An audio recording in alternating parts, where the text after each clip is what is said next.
I used to think every living thing needs lungs to breathe until I actually looked inside an insect.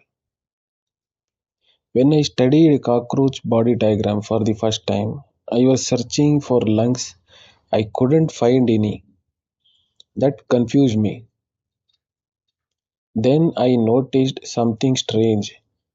Along the sides of the body, there were tiny holes. At first, I thought they were just body markings, but those tiny holes are the real breathing doors. They are called spiracles. When I followed those openings in the diagram, I saw that each one connects to thin air tubes inside the body. Not blood vessels, not lungs, air tubes. As I traced those tubes deeper, they kept splitting into smaller and smaller branches. These tiny branches are called tracheoles. And this is the part that shocked me.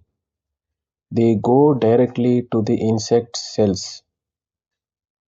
So, oxygen does not travel in blood like it does in us.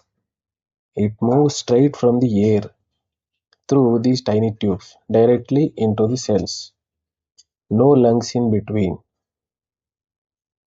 That means when an insect breathes, it's not filling a chest, it's opening tiny doors on its body and letting air flow straight inside. After seeing this system, I finally understood something. Insects don't have a weaker way to breathe, they have a simpler and faster one, perfect for a small body. Tiny holes, tiny tubes, direct oxygen delivery.